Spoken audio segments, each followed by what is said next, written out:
పసుపు అంటే నాకు తెలిసి యాంటీసెప్టిక్. నాకు తెలిసి దాంట్లో హిందువులంటూ ఏమీ లేదు. నాకు తెలిసి పసుపు అందరం వంటలో కూడా వేసుకుంటాం. సో నాకు తెలిసి అది ఎలా హిందూ పద్ధతి అయిందో నాకు అర్థం కాలేదు. సంగీత్ కూడా ఉన్నింది దాంట్లో.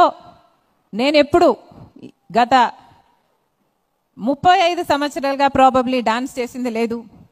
ఎప్పుడో కాలేజీలో చేస్తున్నానేమో. కానీ ఇది నా కొడుకు పెళ్ళి కాబట్టి ఫర్ రాజా అనుకుని నేను కూడా చేయాలనుకున్నాను. నేను కూడా చేశాను. చాలామంది పాల్గొన్నారు. అమ్మ కూడా ఒక స్టెప్ వేసింది. That was also a lot of fun. ఆ తర్వాత వెడ్డింగ్ పాస్టర్ గారు చేశారు. Raja Priya, they belong to a Grace church in Dallas.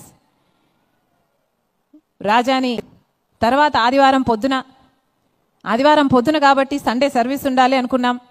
ఆ ప్యాలెస్లోనే గెస్ట్లందరితో సండే వర్షిప్ చేశాం, థ్యాంక్స్ గివింగ్ చేశాం. ఆ పాస్టర్ కూడా వచ్చిన పాస్టర్ అక్కడ బోధించారు. అనిల్ గారు వర్షిప్లో రీడ్ చేశారు. అద్భుతంగా జరిగింది ఆ మెసేజ్ కూడా. సాల్వేషన్ ప్రేయర్ ఇస్తే అన్యులు ఆయన ఒక జంట క్రీస్తుని అంగీకరించారు కూడా.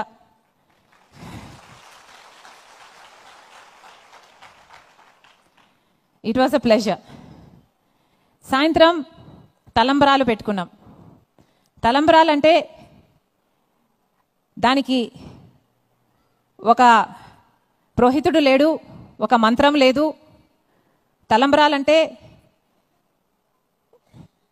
మామూలుగా నార్త్ ఇండియన్స్ చేసినట్టు బారాత్ స్టైల్లో రావాలనుకున్నారు. గ్రూమ్ సైడ్ నుంచి బారాత్ స్టైల్లో వచ్చాము. అక్కడ కొన్ని స్టెప్పులు కూడా వేసాము.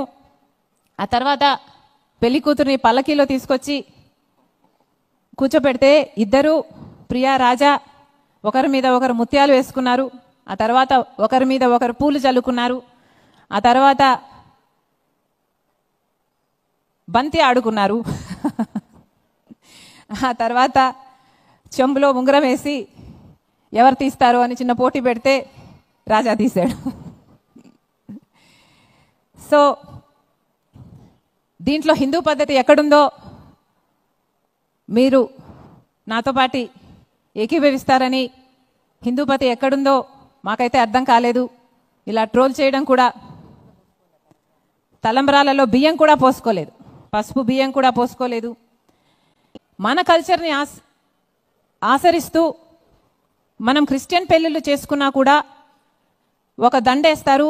ఆ దండలో మనం క్రాస్ పెట్టుకుంటాం. మా అమ్మకుంది, నాకుంది. అలాగే తలంబ్రాలప్పుడు రాజా కూడా ఆ క్రాస్ వేశాడు. అది కల్చర్ అంటే వాళ్ళ కల్చర్ అక్కడ వైన్ తాగడం. కాబట్టే యేసు ప్రభు అక్కడ వైన్ అయిపోతే నీళ్లను కూడా వైన్గా చేసి గెస్ట్లందరికీ ఇస్తే వాళ్ళందరూ సంతోషిస్తారు. అది వాళ్ళ కల్చర్. కాబట్టి ఫర్ ఎగ్జాంపుల్ ఇప్పుడు బీజేపీ పార్టీ పసుపు రంగో ఆరెంజ్ రంగో వాళ్ళు ఎక్కువ వాడితే ఆ రంగేం వాళ్ళ సొంతం కాదు. ఆ రంగు వాళ్ళేం క్రియేట్ చేయలేదు. ఆ రంగుల్ని సృష్టించింది మన దేవుడు. సో నేను, నా కుటుంబం క్రైస్తవులం. మేము దేవుని బిడ్డలం. బయట మేము యేసు రక్తంతో కప్పబడిన వారం. లోపట మా గుండెలు చీల్చిన యేసు ఇచ్చిన నీతే కనిపిస్తుంది. ఇది వాస్తవం.